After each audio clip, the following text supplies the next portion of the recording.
রংপুরে কোরবানি ঈদকে ঘিরে জমে উঠেছে বেদগাড়ি পশুর হাট। আসন্ন ঈদুল আজহাকে ঘিরে রংপুর নগরীসহ বিভিন্ন গ্রাম অঞ্চলে জমেছে পশুর হাট। শহরের চেয়ে গ্রামের হাটগুলোর দিকে ঝুঁকছেন মানুষ। ছাগলের হাট এলোমেলো থাকলেও সারি সারি করে সাজানো রয়েছে বিভিন্ন রং ও সাইজের গরু। ক্রেতারাও খুঁজছেন তাদের সামর্থ্যের মধ্যে ভালো গরু। রংপুর প্রতিনিধি জিয়াউল ইসলাম জিএমের ভিডিও ও তথ্যচিত্রে থাকছে বিস্তারিত।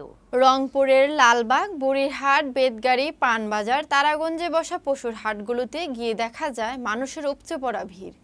পা রাখার জায়গা নেই কোথাও। হাটে প্রবেশ করতে এক প্রকার যুদ্ধই করতে হচ্ছে ক্রেতা বিক্রেতাদের। তবে হাটগুলোতে বেচাকেনা হচ্ছে খুবই কম।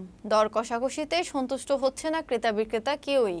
ক্রেতাদের অভিযোগ, বেশি দাম চাচ্ছে বিক্রেতারা। অন্যদিকে বিক্রেতারা বলছে লাভজনক দাম হাঁকাচ্ছে না কোনো ক্রেতাই।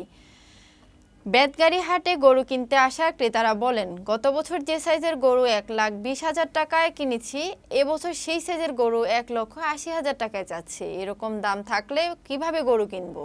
ক্রেতা মাজিদ ইসলাম বলেন, প্রতি বছর 3 ভাই মিলে গরু কুরবানি দেই। কিনতে আসছি, সে বাজেটে ছোট গরু হয়, যা দিয়ে আত্মীয় স্বজন, প্রতিবেশী, গরিবদের সন্তুষ্ট করা অসম্ভব। হাট ইজাদার স্বপন বলছেন, আমাদের বেতগাড়ির হাটে সুষ্ঠু পরিবেশে গরু কেনা বেচা হচ্ছে। আমরা মাইকে সতর্কবার্তা জানিয়ে দিচ্ছি যাতে মানুষ কোনো হয়রানির শিকার না হয়।